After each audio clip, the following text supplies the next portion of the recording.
Hi, everyone, and welcome to the Neil Haley Show. You can check me out on Twitter at Total Tutor, Neil S. Haley, Facebook, LinkedIn Neil Haley, Instagram Total Tutor, Pinterest Neil Haley, Google Plus, and also on Periscope at Total Tutor. Very, very interesting guest, and our next guest really talks about philanthropy and many things. So I'm excited to welcome to the program author Dean Shafiroff.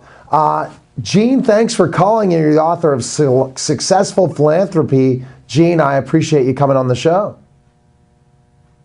Thank you. I'm delighted to be here.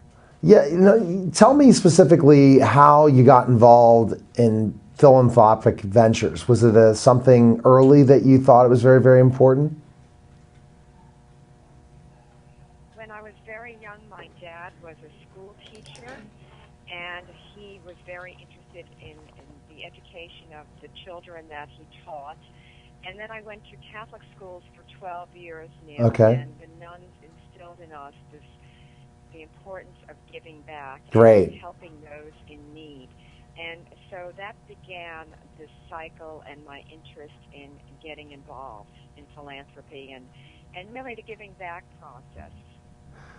And I believe that when you give, you get. And from there, I went off to college, and when I graduated from Columbia, I became a physical therapist at an inner-city hospital, St. Louis Hospital in New York.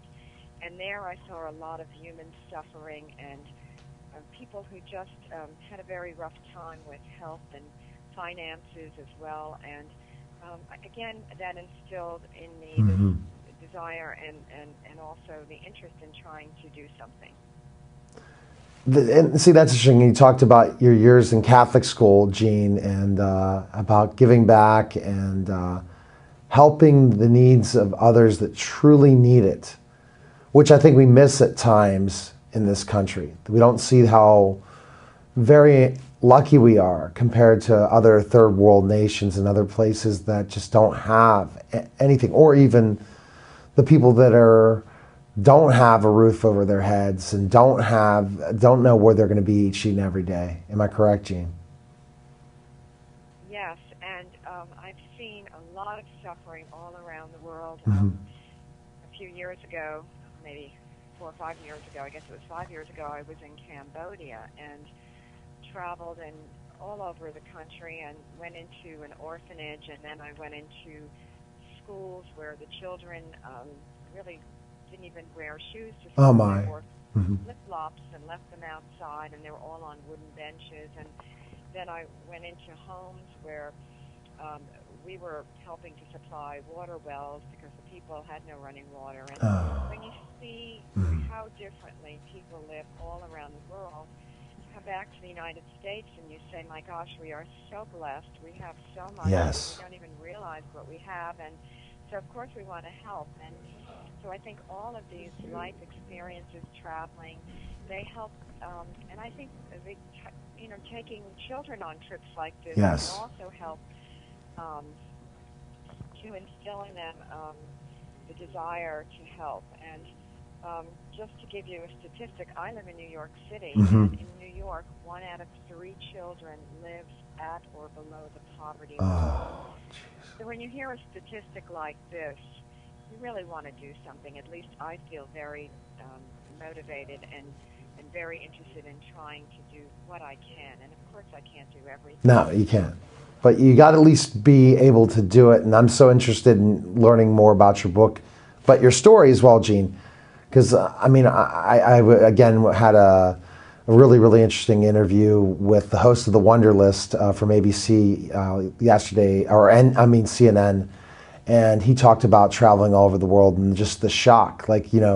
When he visited Cuba, he was thinking that, and this is going to be the one that airs on CNN on Sunday. He told me, and I was just blown away. He said that, that he thought, all the capitalists are ready because now the country's going to change. And literally, he was just shocked at what he saw. And that's what we have to look at when we go to these different countries, is how blessed we are to be in the United States, but also that we need to help others. And whatever means we have, or whatever resources we have, we need to do it either at home or outside the U.S., right? So that's what why motivated you to write this book is to show people that they have to leave a legacy in so many ways of helping others.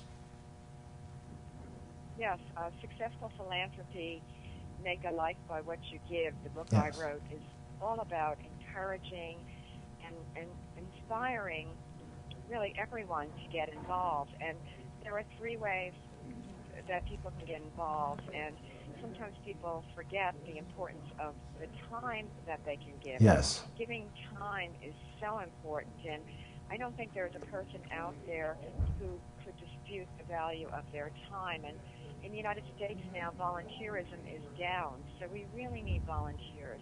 Yes. And then the second thing people can give is knowledge. Say you've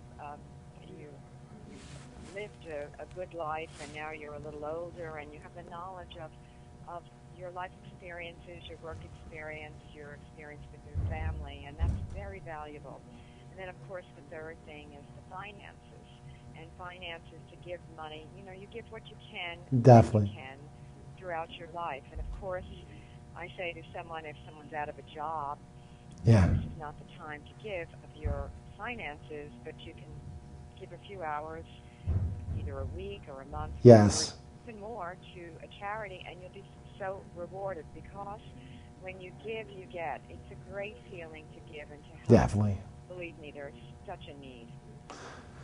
There definitely is. And about giving time, give us some ideas of ways that we can give our time to others, to be to these charities and stuff, and how much they're in a need for volunteers, especially just let's talk about New York City and then all over the world, because just because you might not have the financial means, you always have specific time that you can set forth. Our parish goes to Appalachia every year, and I can't wait till my kids are older to be involved in certain types of things like that and get them out there, and even volunteering at soup kitchens. But tell us specifically some of the areas that you've outlined in your book about that. Well, I outlined certain things. I mentioned soup kitchens. I mentioned maybe being a big brother or a big sister to a younger person. That's so important, to give someone the opportunity to have an older mentor, and of course you need training for that.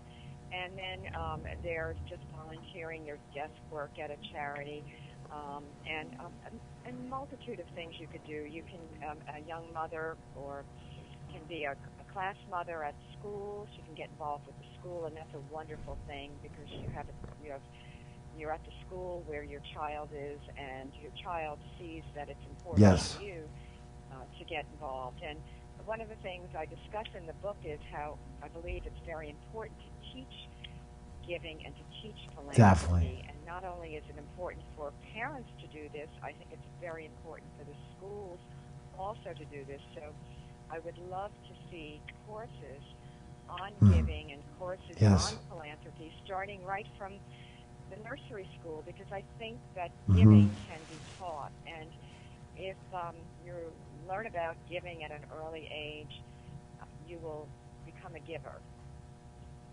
Agree.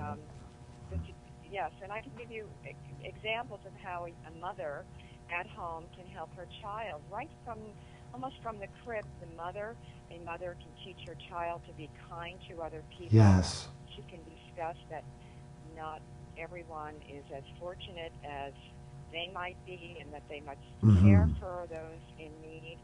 And then later on, the mother and child maybe want to find a cause to get involved together with, find something that's interesting to the child. It might be getting involved with animals and working as a volunteer at an animal shelter, or it might be getting involved with a charity which maybe has looking for a cure for a disease that perhaps a grandmother or grandfather might be suffering from.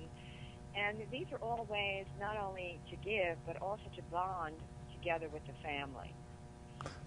So I mean, there are a million different things that a family can do. And then as the child gets older, the child could get involved as a Girl Scout, Boy Scout, Cub Scout, and all of these groups have giving back programs, and they teach children in a very nice way how important it is to get involved in giving back and community service.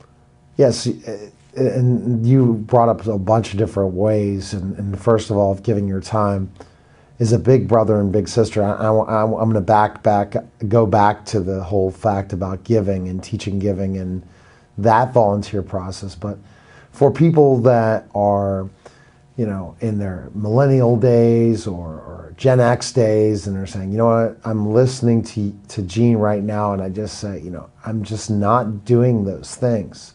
Either I don't have the financial resources or I don't have the time. How do you recommend people getting started? Let's just say they want to start volunteering in the soup kitchen. I'm sure in the book you talked about that, how that process is to contact them and get started volunteering. But tell us specifically what you've told others and taught others to do to get right and to say, okay, I'm going to start volunteering in the soup kitchen. Well, first off, everyone has something that they can offer. And yes. People are really, really needed. So I think sometimes people lack confidence, but you should not, because you have a lot to offer. And so what I suggest in the book is I say start with yourself. Okay. And look to see what your passions are. What are your interests? If you're interested in maybe poverty, then you would look for a charity that addresses the issue of poverty. Yes. If you're interested in finding a cure for AIDS, you might want to look for a charity that is working on finding a cure or helping with people who have AIDS. Yes. If you're interested in, getting involved with your child's school, look to the school. So that's the first step. And then the next step is to look for a group where your passions might connect. So if you're interested in working with the school, you have to go to the local school. And I generally suggest that people try to find a local chapter of a charity that addresses their interests. Because if you're involved locally, it's going to be a lot easier. Or another thing people do is, instead of looking at what their passions are, they look to see where there's a need. Say they're in their community and they have a playground that's in desperate need of improvements, and so they may want to get involved with a group that's trying to improve that playground and restore it so that when children go there, they have a lovely place to play. So there might be a charity addressing that. And then finally, I say, well, okay, so you now know what you want to do. Right. You see there's a great need, and so you're connected that way. Now you have to do research on the charity that you're going to get connected to, and that's very important, because you don't want to get involved with a charity that may be mishandling funds. And I must say that the majority of charities do not use funds incorrectly, but there are a few, and we read about them every once in a while, where the CEO of the charity is going on a lavish vacation. Well, you don't want to get involved with anything like that, especially if he's going on a lavish vacation and he's using his own personal money. That's one thing, but never the charity. So I recommend that a couple of websites that somebody can go on to look at, review a charity, and they are GuideStar and Charity Navigator. Okay. And they rate the charities, and I think it's really great to go look at those websites. All right, cool. Yeah, we're going to take a real quick break, Gene, and when we get back, we're going to have more conversation with author of Successful Philanthropy, Gene. All right, you're listening to the Total Education Network and watching The Neil Haley Show, and we'll be back in just a moment.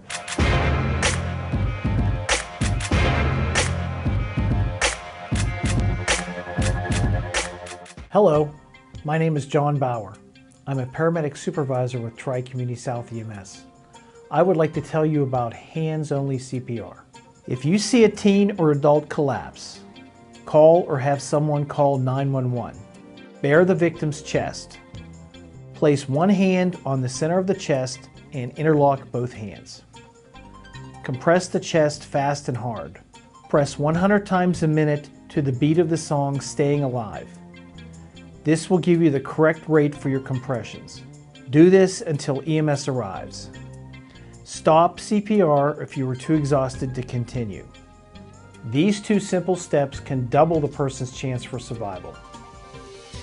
Doing these steps can mean the difference between life and death.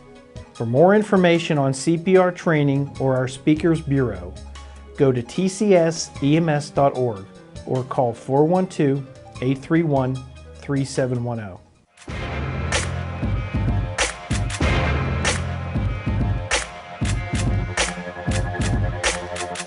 We're back to the Neil Haley Show, and I'm enjoying the conversation I'm having with Jean about her book and philanthropy in general, and looking at just specifically what philanthropic ventures. And Jean, you're pretty much calling everyone to this.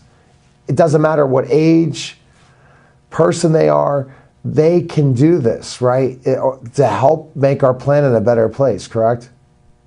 Absolutely, because we want everyone involved, and there is a great need, and everyone has something to offer, regardless of age or socioeconomic situation. Everyone is needed, and everyone can do great work.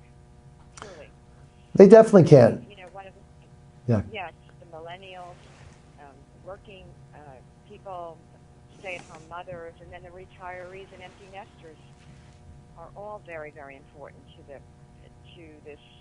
And my book addresses all groups.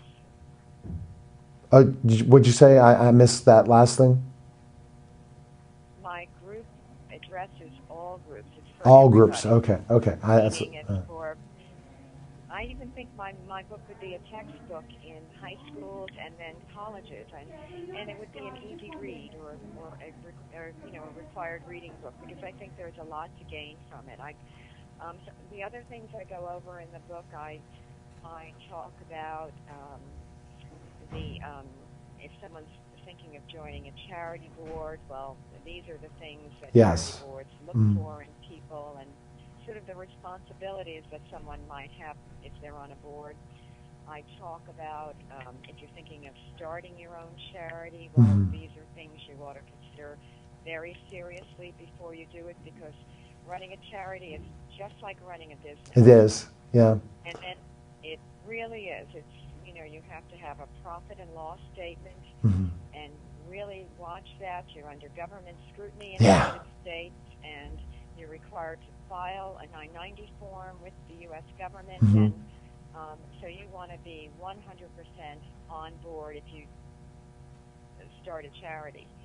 And then I also talk about how people now you've decided to volunteer for a charity. Well, how should you be treated as a volunteer? And how do you treat those around you? And that's very important, because everyone has to be treated well. I was going to say, Jean, I wanted to jump back to starting a foundation or charity. It's very interesting. I interview a lot of former NFL athletes, NBA athletes, certain people who start in foundations, and how they have to understand it's definitely a business. I was on a board of one, and I saw how crazy the board meetings were, and how everything had to be to a T, and to make sure that the money is spent, because it's a non-profit, a foundation or charity. So once you say, and I have a friend right now that wrote a book called Grady Gets Glasses, and she's looking to maybe start a foundation at one point to get glasses to kids all over the world that don't have glasses. The process of starting a foundation charity, give us some of those steps to get started in that process once you think, I want to do this.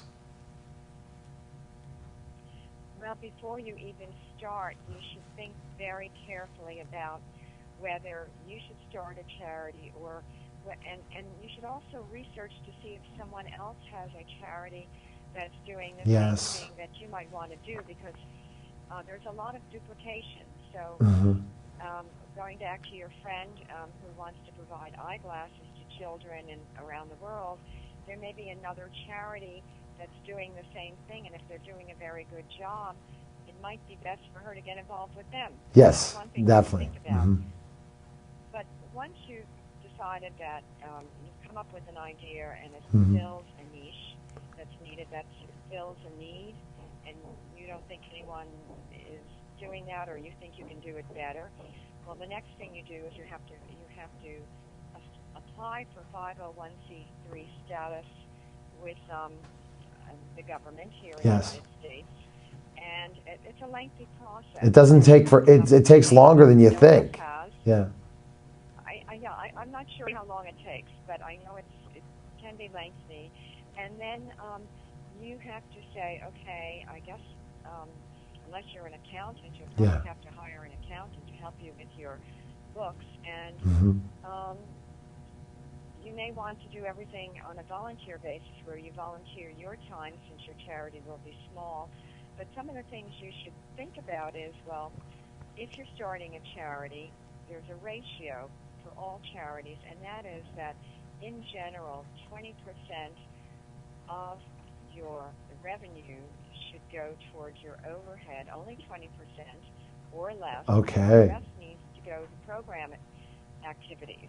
And that 20-80 ratio is really very important because people don't want to give to a charity spending 50-60% on definitely. overhead, and where maybe only 50 or 40% of the money they bring in goes to the actual cause. People don't want to give to charities like that. So think about how you can create a charity that's going to be effective financially and where you'll be able to direct most of the money you bring into the charity to the cause. And it really has to be about 80% or more. So that's another thing. I mean, I could go on and on with other things. This is fascinating. We'll get to something else, Jean, for sure. But that's fascinating. People need to pick up your book for sure if they want to start a foundation or work with another foundation. You should be giving this to all the NFL athletes, Jean, or at least contacting them, say, because you don't understand how many foundations there are. Oh my gosh. Almost every NFL team has like 7 or 8 different people with different foundations. They're all over the place, and they sometimes don't have the right direction. So that's definitely. There are, yes, and then certain families have foundations, and generally those foundations may be set up just to give out money. Yeah. And in the case of my husband and I, we have a very small family foundation, and we use that just to make donations. We don't have anyone on a payroll, but it's used to make donations to different charities. And that's very different from a charity that's actually fundraising or bringing in money from other people. So true. All right, so let's jump in. Sorry about that. Sure, I just wanted to add that one of the things we're seeing now more than ever is consolidation of charities, meaning charities are being acquired by other charities because sometimes a very small charity is having a tough time making a profit or making ends meet or breaking even, or their overhead's too high, and sometimes they'll be acquired by another charity who can actually take over their operations and do a better job than what they're doing. And I think running a charity or being involved in being the founder of a charity, it should not be about ego, but it should be about doing a great job. Exactly. Fulfilling a need. Helping the others. Jean, one thing when I kind of evaluate... That's the key. One thing... Helping our planet, helping with global warming, which is such a big issue right now. That's so important. Now, when I was saying, Jean, when I evaluate these different foundations of athletes I've interviewed or entertainers, I really see if they're really hands-on involved or they're not. And once you can kind of answer questions and see if they're firsthand right, showing up every day to work or making sure that they when they bring it up as the only thing they do yet to playing their sport, for a fact they're putting a lot of time in. But then you need a team involved too, Jean, especially depending on the size of your foundation. Explain how important it is to have the team. Like there's got to be a board of directors when you get a larger foundation. You need to basically also have certain people that you hire to do specific things, volunteers. It's as you said, a business, and that people need to get that training at times to be ready for that, right? Yes, absolutely. Now, depending on, we could take a perfect example, take a charity with, bringing in $1 million a year. And that would mean, how do they bring in $1 million a year? Well, Yes. either the founder of that charity, if he's wealthy, could put in $1 million a year, or he would have to go out and fundraise. So how do you go out and fundraise? Well, if he could find volunteers to do that fundraising, that's one thing. But I caution anyone who's going to do volunteer fundraising for a charity, just make sure you know who you're doing it for and you've done your research on that charity. So going back to the $1 million annual budget for a charity, 20% should be spent on overhead, 20% Yes. or less. That would be $200,000, and then $800,000 should go out to the programs of that charity. Oh my! Wow. And so you'd have a budget of $200,000 to hire people, Mm-hmm. and then maybe also to put on office expenses for everything, maybe putting on an Yes. event, a fundraiser. So you have to really watch your funds when you have your own charity. Do you see sometimes, Jean, that they don't follow that 80-20 rule? Some charities out there. Yes, yes. I've seen it in a case more with some international charities where they need to have an office, say, in, I don't know, in maybe Paris, and then they need to have an office in New York, and it might be that the overhead goes up to maybe 30%. And in situations like that, I think they really have to, the charity has to be looked at case by case. Definitely. But in general, and then when a charity gets very big, say the budget's $100 million a year, that ratio might be 10% on overhead or 5% on overhead, and then the rest to programs. And just as a percentage, it improves. Interesting. Okay, best place we But, can. Sorry. Go ahead. Oh, no, you go. Okay, I was going to say, Jean, where can we purchase your book and learn more about you? Where can we go? Yes, Successful Philanthropy, How to Make a Life by What You Give, is available on Amazon.com, BarnesandNoble.com, and in selected bookstores across the United States. And I believe it will soon be available in Australia and England. So your goal And is not just for coming people. out, I think, on March 26th. March 26th. Oh, great. Well, Excuse me? I was going to say, your goal is not just to be in the United States, all over the world, so that people could start foundations, charities, and help and give all over the world, especially if they have the means or the time, right? Yes. Well, my book is actually intended to be an inspirational and practical guide. Now, in the book, there's not every answer to every question, but for someone who wants to get started or someone who's involved and wants to learn more, I think it's a good start. And I would encourage all of you really to take a look at the book. It's not expensive, $15. Absolutely. The ebook will be, I think, $9.99. And Great. I'm hoping that I've been getting very positive feedback because the message is that we all have something to offer, and what you have to offer is needed. Okay, Jean, we do have to get running. Thanks again for calling, and take care. And I will definitely pass this on to different people mentioning your book when I interview different celebrity entrepreneurs and stuff like that are running foundations, that they need to check out your book. So thanks for calling. Well, thank you very much, Neil. Take care, Okay. Jean. See you later. Bye. Bye-bye. All right, Thank that was you. the Neil Haley Show. Take care, guys. Next week, some more exciting guests.